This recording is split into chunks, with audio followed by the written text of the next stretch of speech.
Hey, Kristen LeVanway here in Phoenix, and our Phoenix real estate market has been a roller coaster the last few months. Up, down, all around, not enough houses, too few houses, it's crazy. And buyers are getting frustrated. I can't blame them.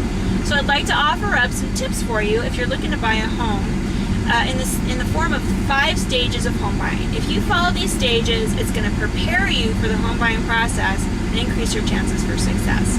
So let's start with stage 1, which is thinking about buying a home. So you're sitting at the kitchen table one day thinking, I think I want to buy a house. Great. Glad to hear it. The next question you need to ask yourself is why? Have a really good understanding of why you want to buy a house. Is it your first house and you just want to buy one as an investment? Are you looking to buy a bigger house? Maybe you want to move to a different area, different school district. What's the big motivator for you to pack everything you own into a moving van and move? To spend the next few months researching and preparing and shopping to buy a house. What is the motivator? Make sure you know what that is.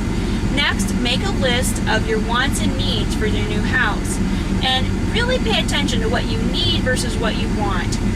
A lot of times buyers have this list of needs, and the house they end up buying doesn't have any of those things in it. So really think about what's essential, gotta have it. The house without this is never ever gonna work, versus things you want. You might need to be 10 miles from work, you might need to have 4 bedrooms, but you might want granite countertops, you might want a swimming pool. You want to leave that list as open as possible so you have more chances of finding a house that you really like. Third, look at your budget.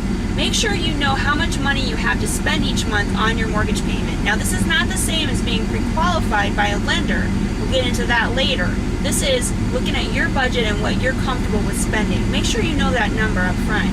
And look at your savings. How much money do you have put aside for the down payment and the closing costs and the other associated with costs of moving and buying a home?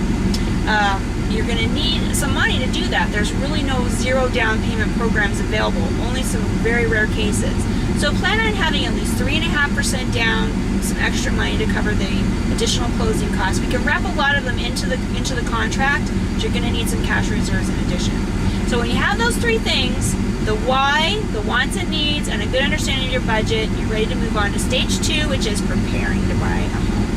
If you are thinking about buying a home and you have some questions, shoot me an email at kristen@hereinphoenix.com. I would love to hear from you, and make it a great day.